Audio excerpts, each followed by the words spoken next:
bad moment to eat a bite of a protein bar. Something as soon as we have to talk.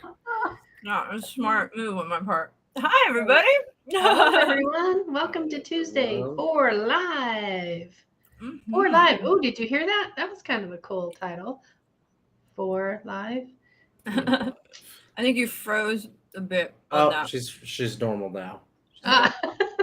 So we are starting. Says hello.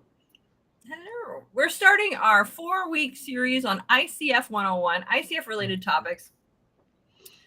And before we do, I want to make you encourage you guys to ask any questions in this space, join in the conversation, and make sure you also subscribe. And if you find whatever we are sharing interesting, or know anybody who might like what we are talking about, please feel free to share as well. And today we're talking about coaching with sponsors / stakeholders, and that's STAKE, not STEAK. I like a good steak, though. I am a definite steak eater. You're a stakeholder. Do you hold them when you? Quickly as well, because I think we might assume that some of our people watching this know who the ICF is. For those of you who do not know and have not taken any coaching classes, ICF stands for International Coaching Federation. They're the ones who accredit our program. They say that our curriculum is up to snuff, and we have satisfied their educational requirements. There's a lot more to it than that, but we're going to go over what they mean when you coach with a stakeholder or a sponsor. And speaking of sponsors, we're talking about sponsorships like Gatorade, Coca-Cola, those kind of sponsorships. M&M's? No. Oh. But ultimately, what does somebody who is a sponsor do? Like in that case, in Coca-Cola and in all of those, Google. What is their job as that sponsor? What do they do typically? They promote. They pay. They got the money. Yeah. They are paying the monies. So that's where this space gets weird and gray, right? This is in that space where it gets like, oh, okay, this is interesting. How does this work? Because it's pretty straightforward. And most of the time when we talk about coaching, we're talking about a coach and a client. Well, what happens when we introduce a third party? A third party that is paying, a third party that expects certain results, a third party that has an agenda. Oh my goodness, the rules of coaching change, right? All of a sudden, holy crap, what are we doing as a coach? This also comes up in the ICF exam.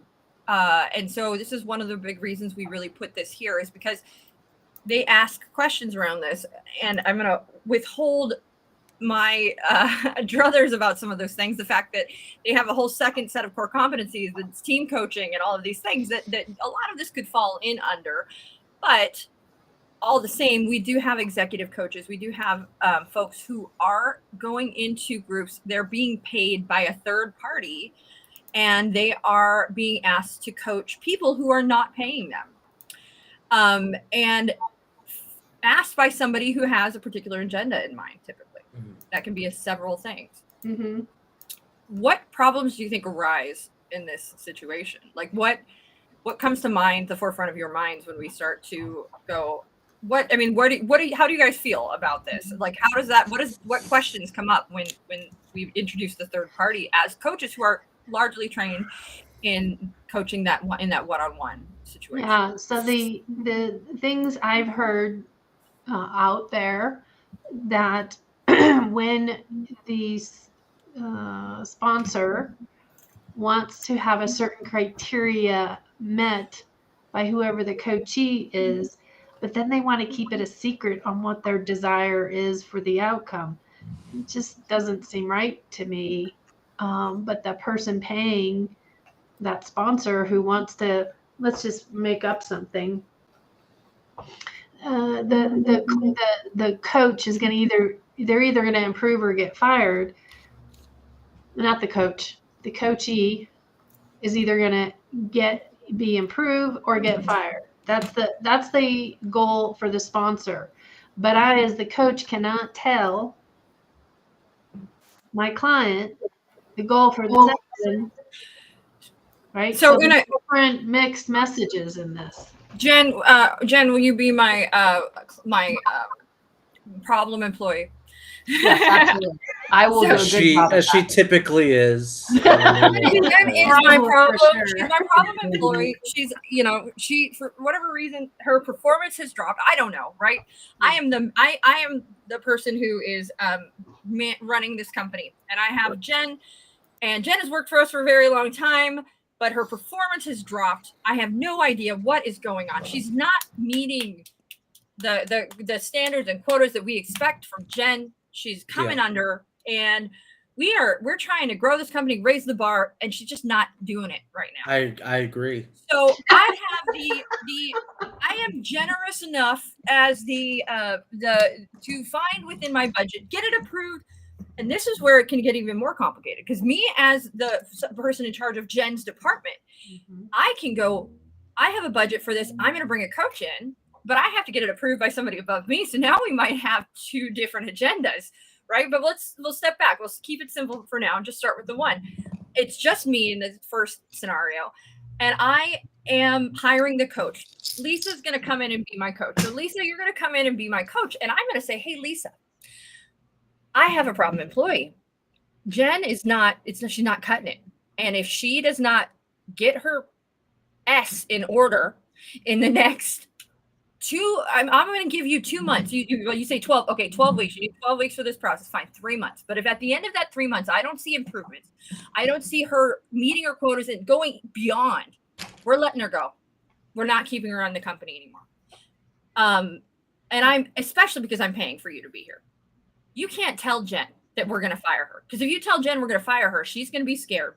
There's all these things that happen. So now you as a coach are not allowed to let Jen know that if she doesn't find success through this coaching experience, she's losing her job.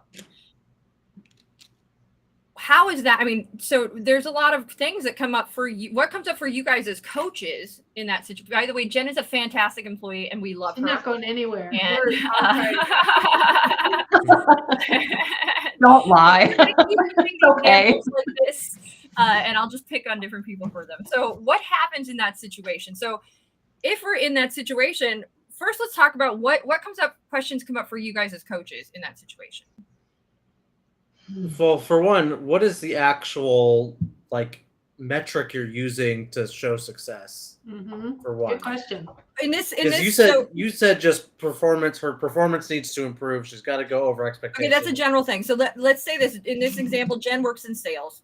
Got it. She's on the phone, and we expect from each of our sales people that they are closing a minimum of 5 deals a month, right? Okay. Minimum of 5. Jen's been coming in at 3. She used to do 7, 8. I don't know what's going on with her, but she's coming in under the bar. And I've worked with Lisa before. She's been able to bring up other people's quotas. I trust her. So she's got to get at a minimum to that 5. Boom. So now I've got to clear, right? We know what Jen has to do, but how do I as a coach? Okay, so I have questions that come up. I'm asking, you asked the question as the coach, but what I was saying is, if you are in that coaching seat, is there anything that you go, wait, is there any confusion with how to handle things in that? Because I know there's some questions that come up for me. Absolutely. Jen? Well, I mean, so what do you want to focus on? I don't think is happening in these sessions. That's my first thought, right? How do I walk into a coach's and have this? I have an agenda as a coach, right? I'm walking in the door with an agenda. It's not my client's agenda. I mean, I don't know. Do I get it to be my client's? How does that work? I would probably then ask, what does the client know about coaching and coaching with me?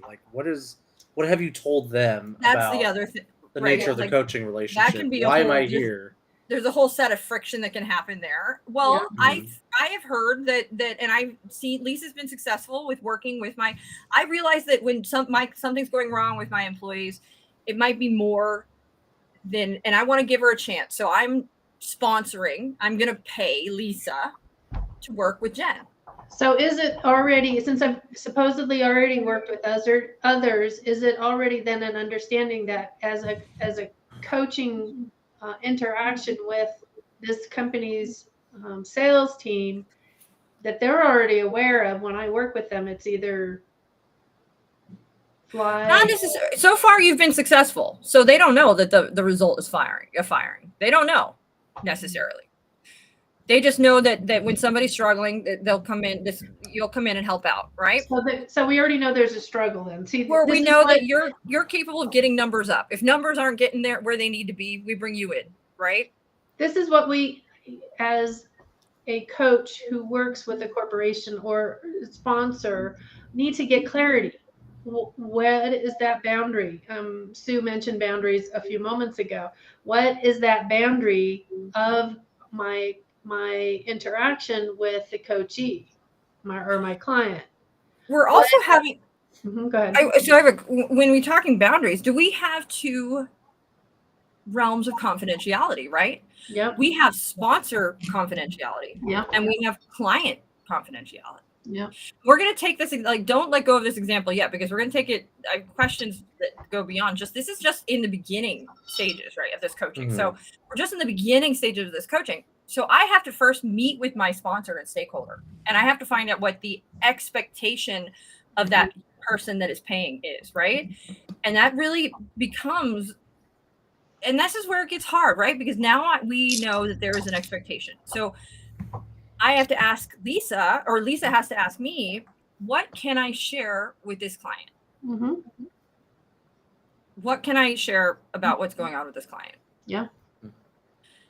And then I will ideally lay out very specific things. I'd like you to know that don't let her know that we're going to fire her if it doesn't improve, but you can let her know that we have a baseline expectation of 5 sales, all of these things. But what if I say to Lisa, I want to know if she's doing anything, I want to know what's going on with her. I want you to go in and coach with her.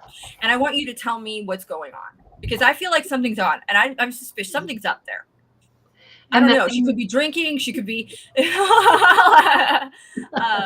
an alcoholic, Jen, on the job? Sheesh. You just went from bad to worse. So that's why I got a work from home job, guys.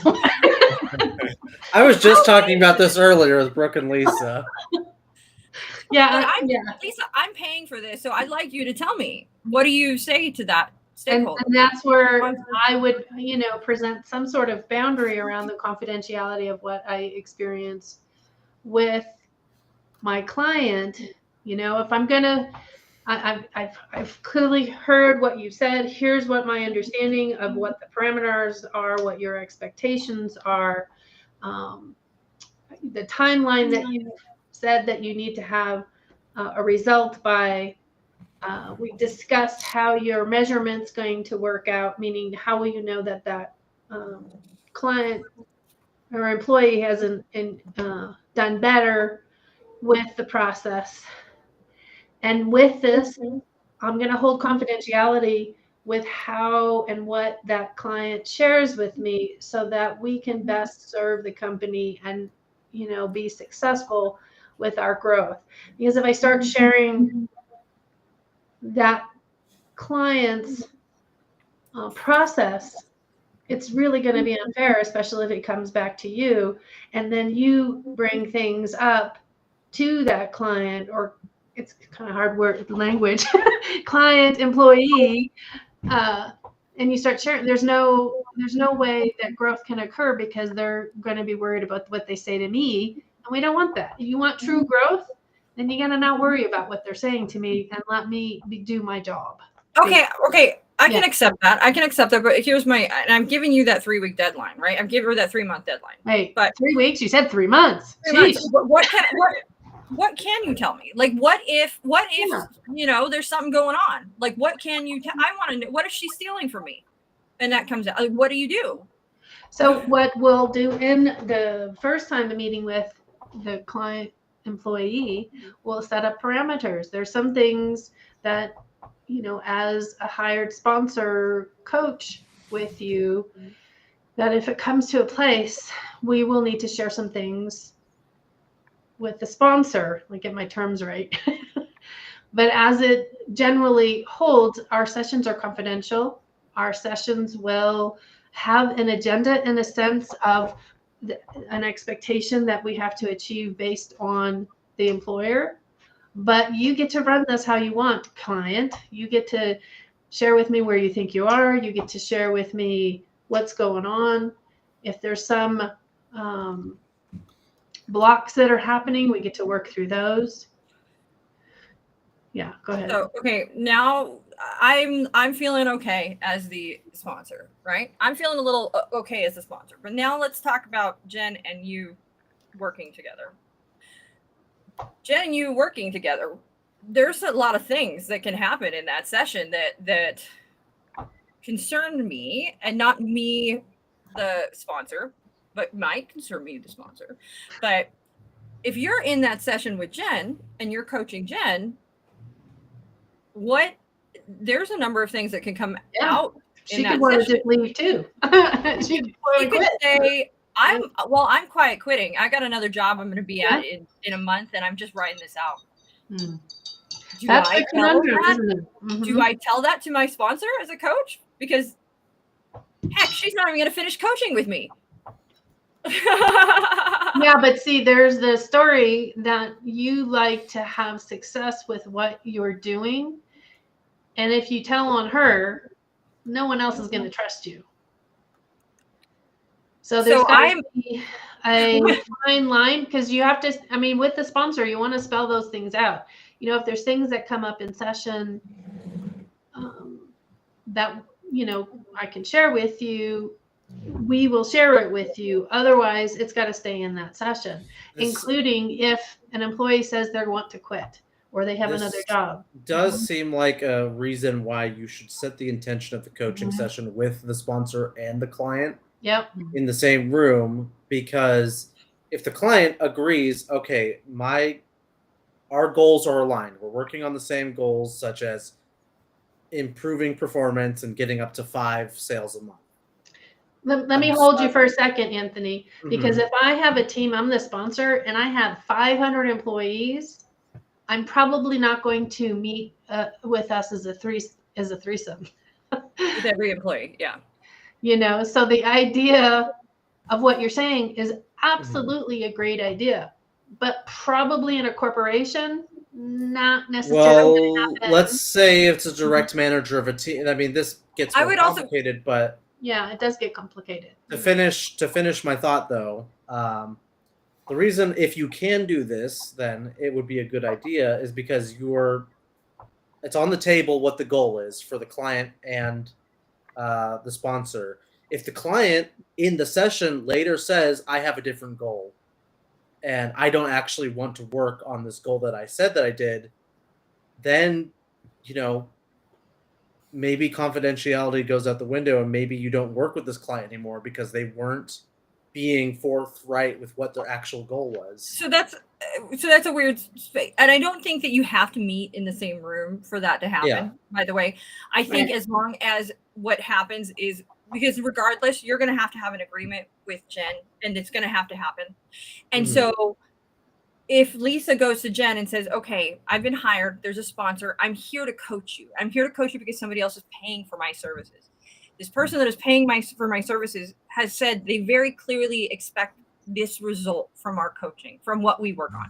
Whatever happens in the sessions to make for us to reach that overarching goal, there might be things that you need to work on that are smaller. That's not what we're talking about. The overarching goal is that we get to here, right?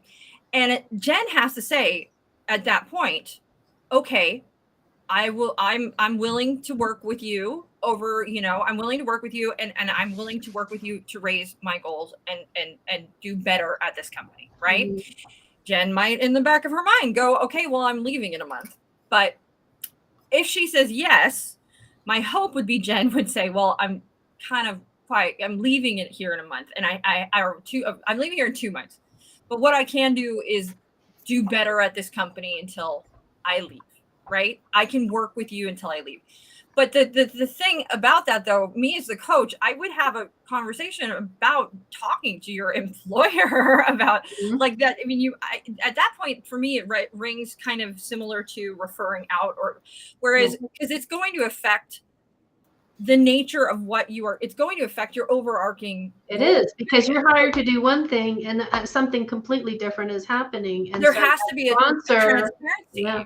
There has to be, because I can't accept money as a coach. For me, it doesn't feel ethical for me to take the sponsor's money, knowing that we cannot continue. I'm not serving the purpose of that sponsor. I cannot. And there's no way in which I would be able to.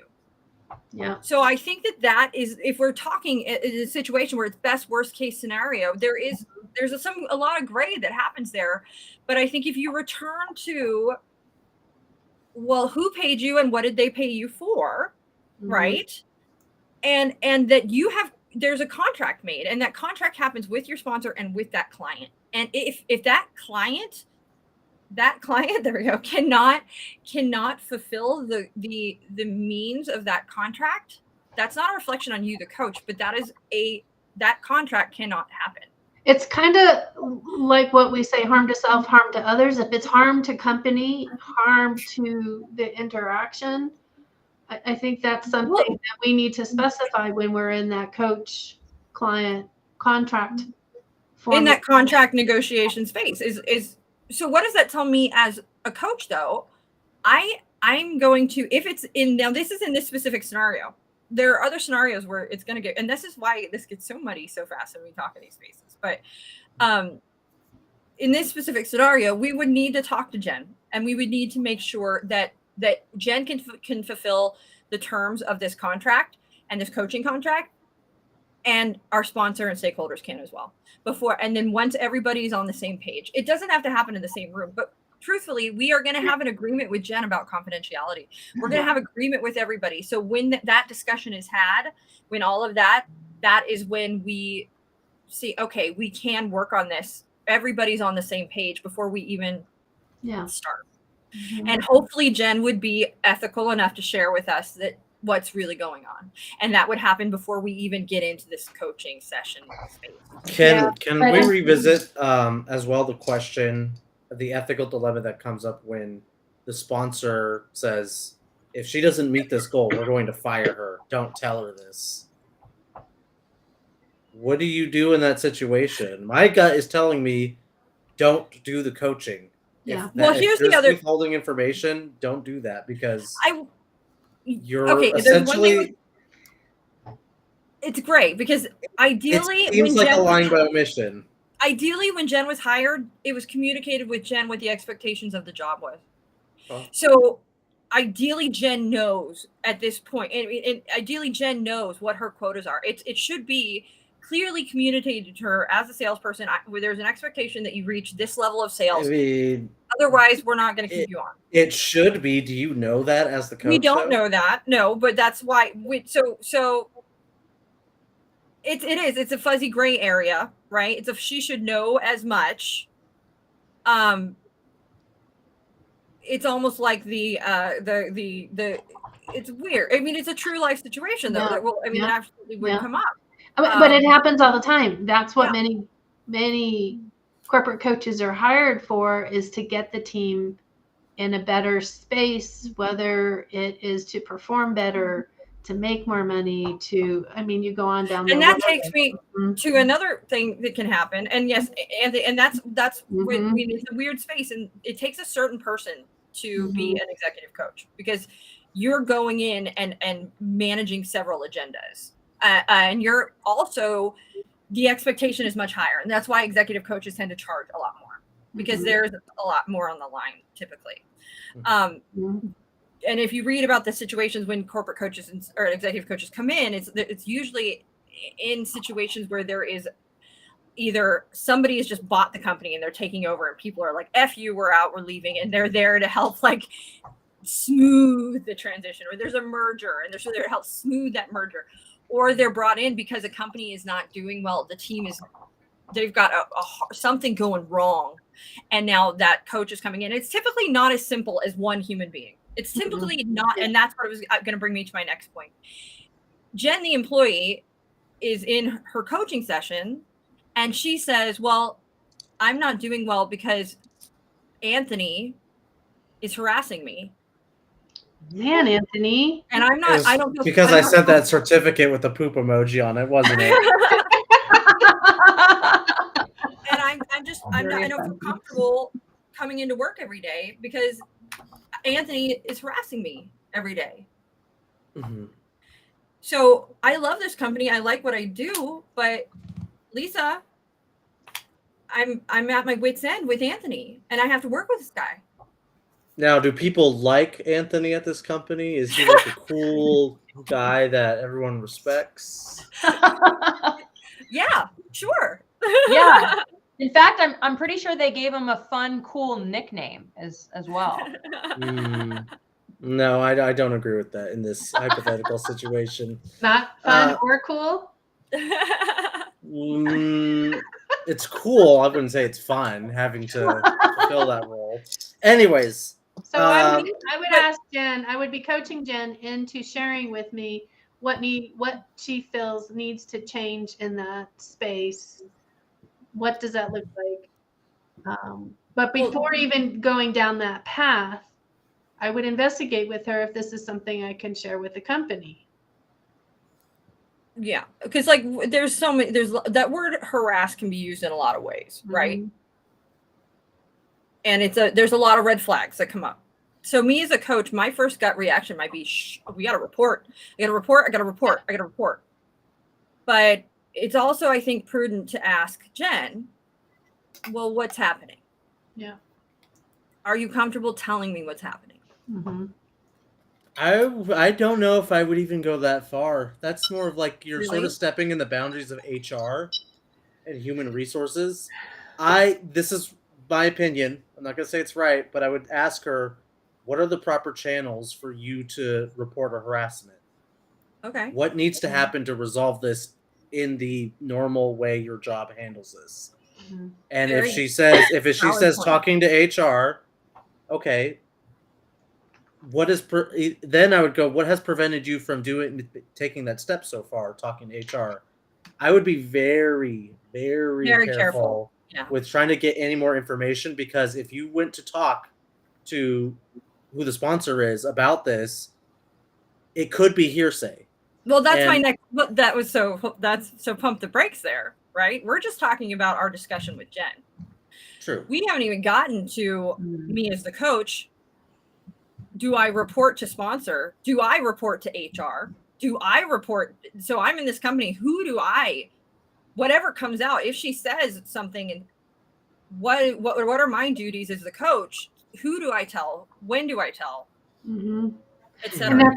And that's another alignment of at the beginning is you're setting session contracts, right? Harm to self, harm to others, and this is harm the employee is feeling. That's got to be identified with the employee. That we're going to have a conversation, and if you share with me some things that need to be referred out to other parts of the department, are you willing to do that? Well, and I think harm to self, harm to others, no matter what, I'm bound by ethical and integrity to report to somebody. Yeah. I think you have a really good point there. When discussing with your stakeholder, before we ever even get to Jen, you have that conversation. Do you have an HR department? Mm-hmm. Do you have somebody that handles any situations that are happening within your company with regard to anything going on, harassment, anything in these, and to find out, do the extra work to find out if that exists and where you go, what those steps are, and in their view, I mean, I wouldn't even say in their view. It's laid out by your law. It's laid out by law. It's laid out. Know those things. Take the time to know enough. And if you don't know, talk to their HR department too. Do your research. I want to add some extra spice to the mix. Yeah. What if this hypothetical Anthony? More? I thought that was enough. Anthony. This hypothetical Anthony is also a client of Lisa's at the same company. Yes, right? Wait, what? is What also if- a client. What if Hypothetical Anthony- What if Jen and Anthony are I both haven't just your hired clients? Lisa to coach Jen. Lisa's coaching Jen, Anthony, and Jerome because my whole team sucks. So And Jerome is worse than Anthony in many regards in this hypothetical situation, and is the worst offender. Man, What? at that point, the coaches just got to run. That's what happened. I'm running away from this one. It just got too complicated. But now we've got a lot of. Oh no, I have a lot of knowledge as a coach. I have internal knowledge about Jen. I have internal knowledge about Anthony. I know about Jerome. I know what Anthony is doing to Jen. I know what Jerome is doing to Anthony. I know what. Right. So who am I going to offer to coach? I'm going to offer you, Brooke, to coach you so that you start helping your team become a better cohesive team in a way that they haven't been performing.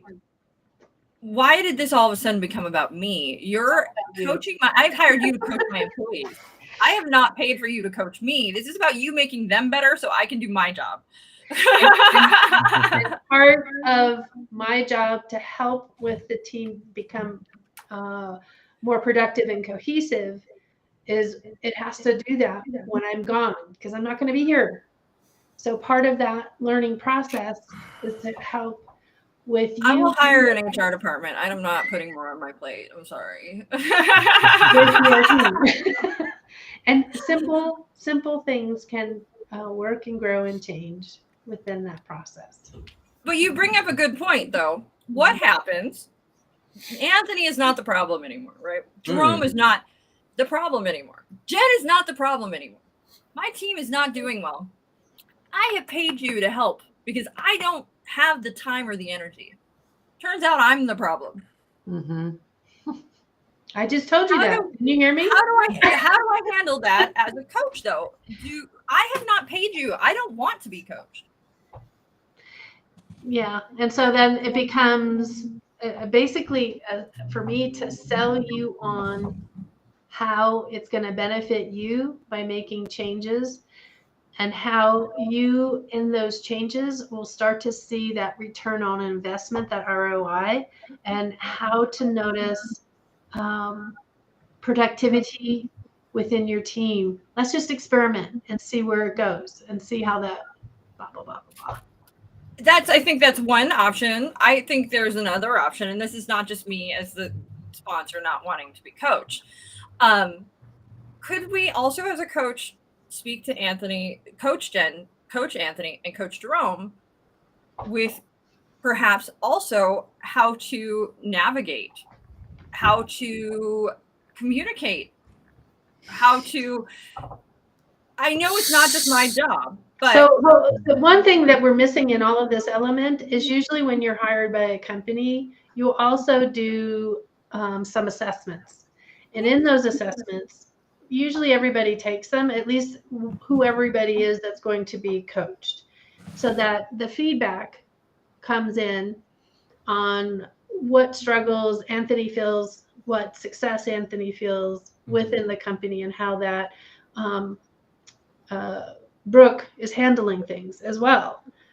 And so those 360s and the 1010s and all those different assessment kinds of tools tell me, the coach, on what everybody's looking at and what their expectations are, where they feel the weaker points are, where the strength points are. And so we start identifying those pieces. So it might even during those assessment periods come out that Brooke needs attention. Or it might come out that it's a communication style pattern that is not understood. I would say understood, not understood. So it could simply be a communication adjustment and helping the team better communicate with one another. I mean, there's just so many. There's a lot of things that, I mean, with regard to, there's a ton that can happen. A lot that can, I mean, and they're very powerful tools with regard to, especially when you get to ones that discuss motivation and like how people, because what can happen. Personalities and how they work together and all that good stuff. And learning how people communicate. We find out that some people communicate well here and others here. And it's a matter of learning to speak the same language. Sometimes it's a matter of realizing you have put Jen in a role that she hates, but she really thrives in this one spot and would be hardcore motivated if this one thing, right? And you start to learn, okay, well, I can move and I can adjust and and this can also it doesn't have to always be in an assessment. This can come out when you're coaching a team. Yeah. You're going to start to learn why Jen isn't working out. Why is it not happening for her? And it's not always somebody else, right? It can be that I effing hate spreadsheets and I don't want to look at another cheaty spreadsheet for the rest of my life. I love everything else about this job, but if there's one thing, and so then it becomes, okay, let's talk to me about the spread. What can we do? What can you do? How can you work around this loathing of spreadsheets to be more successful in your job if you love everything else, right? There's a lot of things that can come out of it, but I think we skated over something and sort of ran past it. Me as a coach, coaching a whole team of people, right? When we're coaching a whole team of people, it's all towards the sponsor, the stakeholder's goal, right? Whatever that is, that has been their goal has been set. We'll have micro goals within that are personal, but that's ultimately. But I have information on Anthony. I have information on Jerome. I know that it's a simple fix that if Anthony just called Jerome at 9 o'clock or sent him a message, Jerome would be happy because Jerome would feel like he had gotten his attention that day and he would work better. But I can't share that nugget of wisdom with Anthony that Jerome shared with me, right? I'm not allowed. I might know the solutions or they might seem very simple to me. What do I do as a coach who having more knowledge than the stakeholder, more knowledge than anybody else here? Yeah, I think I have a collection of knowledge because I'm in sessions with all of these people. How do I manage my fixer? How do I manage that knowledge I have? What do I do with that? So one of the things that you want to build in that repertoire is having group meetings to create that team and help them be comfortable sharing what their needs are in that space. So as a coach, I'm not going to have a group meeting and say, hey, Anthony told me, Jerome, that spreading the tea. That's not what my job becomes. My job becomes, I'm working. Hey, Anthony, what has to happen for you to share this with the team in our group meeting on Friday? Yeah. And that's when I close up and I don't talk anymore. And put on the spot. Never heard you before. Jerome, what has to happen for you to tell Anthony what you need to get things done? It has to be Jen. What has to happen for you to talk to HR about Anthony's harassment? Nobody record this and put it out of context, please. Oh my God. Actually, Jerome, definitely cut this one and make a little snippet of this one. No. It's oh my God. Blackmail within it. It's a good thing I'm also HR. And we can take it one step further though too, and when me the stakeholder, it can be, Brooke, what has to happen for you to be a part of this team and not just in charge of this team? Yeah. And we can start to work in those spaces and I think assessments are a fantastic tool. I don't think they're a hard and fast necessity if you're going in and coaching and talking. And I can see how easy it could be as a coach to want to take everything you've learned and present the solutions as a coach, an executive coach, right? Well, I'm not sure that that's 100% how it's used in that sense. I think how it's used is get a flavor of the company. What's the word I'm looking for? Company culture. Culture. That's the word I'm looking for. It kind of gives you that where people are coming from, what if you can notice any patterns. So there's many ways to use these tools, and it doesn't have to be, based on this, and this, and this, and this, and this, and I'm noticing a pattern within the company. This is going to best suit the company as a whole to get that ROI moving. I don't even know if I would. I mean, for me, it's my red alerts go as far as to say this is going to best suit the company. I think. Well, I can use all of, you know what I mean. I can use all of that knowledge. Yeah. And know the questions to ask. Yeah. To allow the company to create their own solutions. To in those group meetings, ask pointed and powerful questions that help the company come together and work better together. If that assessment is in there shared, and we have something that's like an assessment, and let's say it shares motivations, and it says Jen is motivated by answering phone calls, Jerome is motivated by marketing and helping people. Jerome is motivated by marketing and also helping people. Anthony is not at all motivated by helping people. Don't ever have him talk to human beings. But I see all of this knowledge, and I've got Anthony answering phones. I have Jerome isolated in a room and ignoring, not doing anything creative. And I have Jen not having any interaction with people. I might go, okay, well, I got a team. What if I put Jen on phone where she can help people?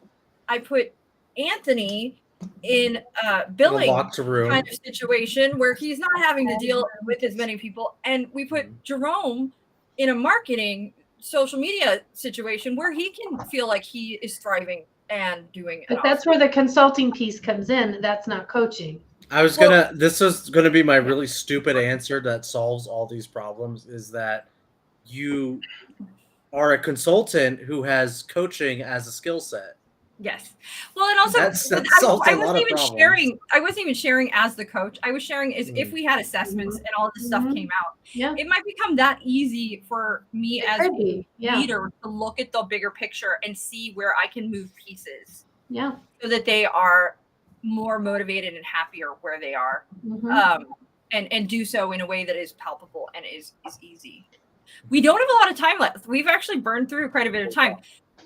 Right? So let's talk about, really, before we go anywhere, let's talk about another sort of stakeholder sponsor situation. We've talked about this business thing. What happens if I come into a company, and let's take that merger company. So in this scenario, we'll say Jen is merging her company with Anthony. Jen has a thriving corgi breeding business, and Anthony has a thriving kitten breeding business. We all work for them. He's going to have a kitty soon. We're going to join you. Jen and Anthony decided to join these two companies, right? And make corgi kitten hybrid. Super dog and cat breeding company. Wasn't that a cartoon dog cat or cat dog? Cat dog, yes. Yeah. A super cat dog eugenics company. Go on. And they each have their own separate agendas. And I come in, they're both giving me their separate agendas. But also I have Jerome hates cats. He is a dog person. I hate dogs. I am a cat person. No, I do not want to work with that dog company Jen is bringing in. And I have disgruntled employees. I'm a coach. I'm coming in. There's all this anger. There's frustration. There's mixed matched agendas. Nobody's on the same page. How do I handle that as a coach?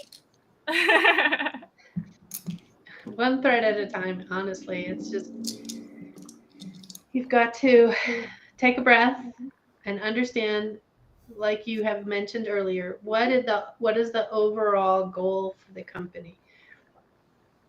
So the first step would probably be getting Jen and Anthony coached and on the same page, right? Probably. So that I can't even have a contract if I don't know what my terms are, what the terms for success are, what my goal is, what is a measurement for success when you've merged these two companies together. What does success look like through that merger?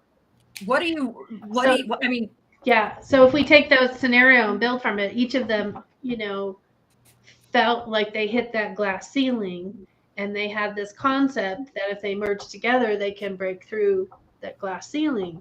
But what does that even mean? I also don't want to lose my employees in this process. Yeah. My employees might be dog people. I value, like Jen values Jerome as her dog. He is her right-hand man. Her top dog. She cannot run her company without Jerome, but Jerome does not want to do this. Anthony can't run his cat breeding company without me. And so I don't want to join with Jerome. So he's worried. They're both worried their company is we've got to get through this merger, get everybody on the same page, and so that we can grow this company. We got to make this good. We've got to, and I can see that ROI can get lots of money. Because it's not about you helping them make more money immediately. It's about you easing a transition. Mm-hmm. So how do I measure my value as a coach in easing that transition? Well, if I was Jen, I'd say, well, I would like for there not to be a loss in this. I don't want to lose money through this merger. Like through this transition period, I don't want to lose money. I wanted to stay. Also, I don't want to lose Jerome. Jerome, how valuable is Jerome to you? Jerome is X valuable to me. Okay, well, me as a coach, how valuable is it to you that you don't lose money through this process? Well, that would be X valuable to me. Okay, I'm going to charge a % of that value. That's where my value comes in, right? How they can set numbers.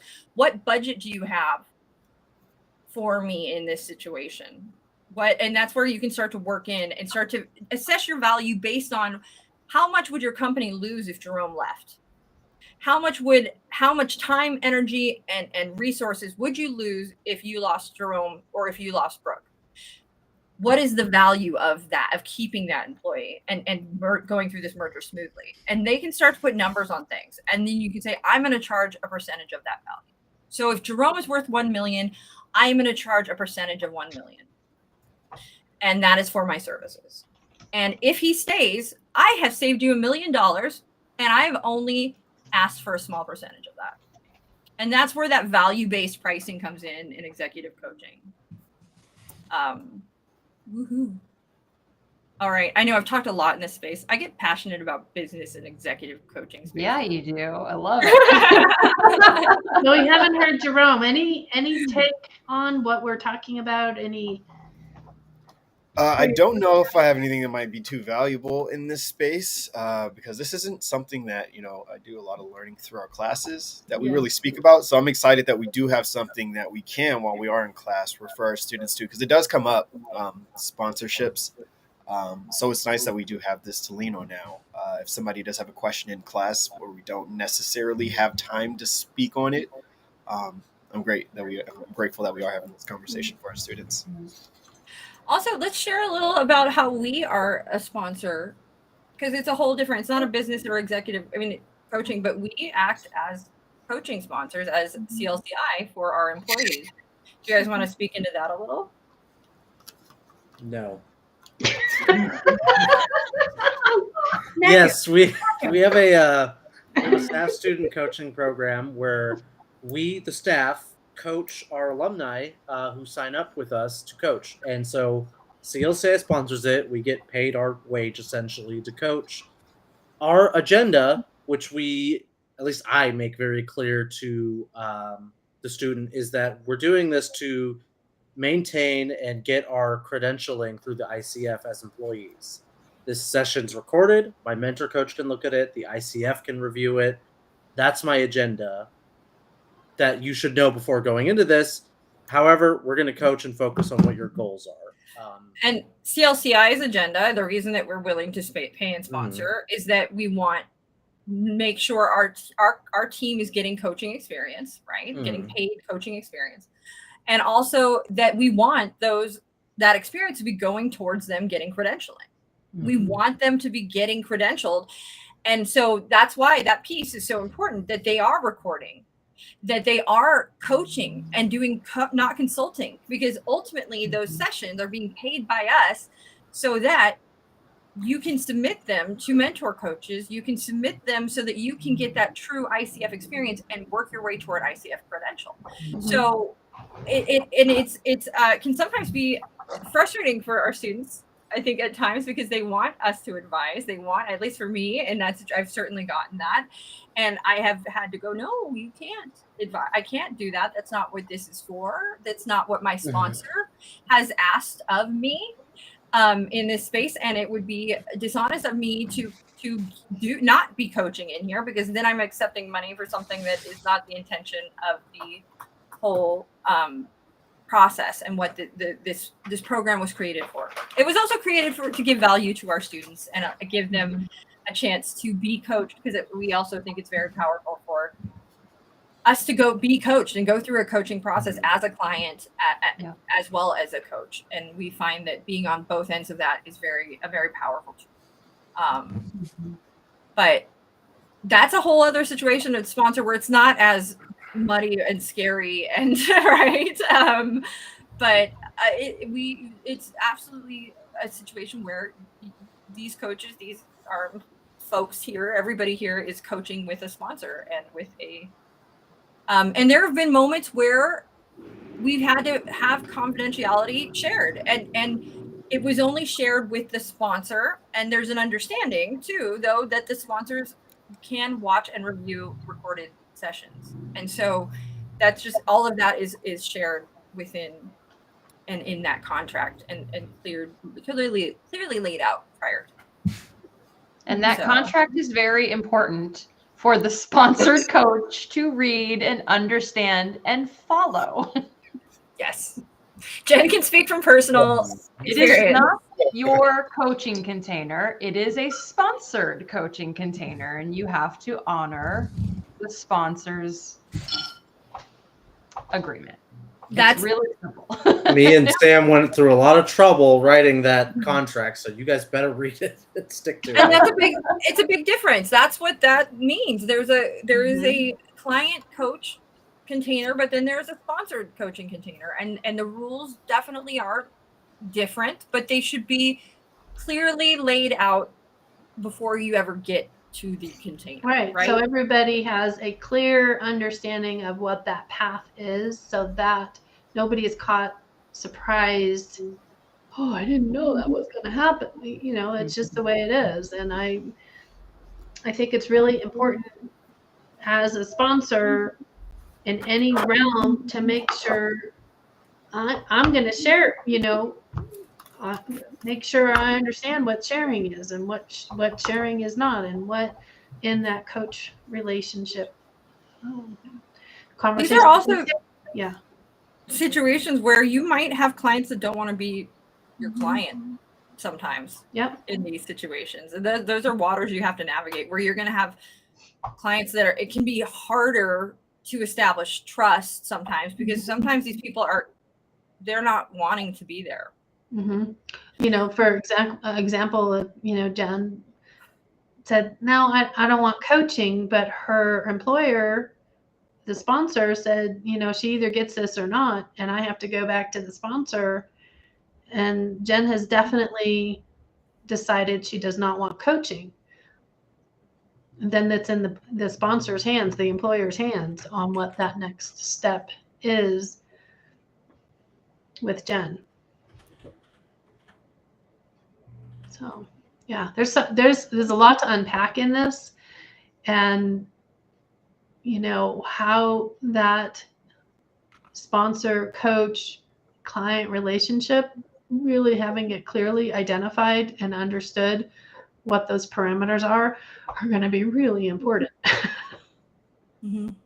That's what the contract becomes so essential. And so, and having these discussions and not being afraid to have them, and be very open about, before you get to that point, about what coaching is, how the process is going to work, what the expectations are, and just giving that some real clarity, especially if you're going into stressful situations. It's so much better to have it all laid out so that everybody's on the same page before entering into these. Mm-hmm. And we've reached our hour. Lots to unpack here. We did. I talked a lot, and I apologize. But Can I share one thing? It's super random, but in my last job, the owner was going to bring in a business coach. And I was like, yes, now I actually get someone who can listen to the real problems here and actually then communicate it to the owner, and maybe we can make some changes. Well, the business coach was not a coach. They were a consultant, and they didn't have any desire to find out what was going on with the employees. It was like, you need to do things this way, and that's it. And it was so disappointing because I was really looking forward to telling the coach, like, hey, she's the problem. That's why this operation isn't running well. But that's the thing. A lot of times, that's what I think you'll find in a lot of situations is somebody who is the problem. They're going to bring in somebody who's going to reinforce that they're not the problem. Yeah. So a lot of times, it's me as the manager would not be the one hiring you. It would be the owner hiring me because this manager and their team is not doing so good. And then it's a whole other ball game at that point, right? Yeah. Good point. All right, so I already gave my takeaways. My story. Silent. Cricket. My takeaway is that contract is critical, and also that everybody out there in the world should check out Certified Life Coach Institute. Like, follow, and subscribe. And that, I think, is all. If you guys have more questions about this in this space, in anything, please feel free to leave them in the comments. And then also, don't be afraid to check out team coaching and things of that nature and do some more exploration. It's crazy because you'll find that there's not as much information about this as you would like there to be. But there's definitely tools. We are always apt to provide what we can. And we will have an article, I'm sure, in this that will help hopefully lay out some more things and provide some resources as well. So I think that's all. That's it. Bye, guys. See you guys next week.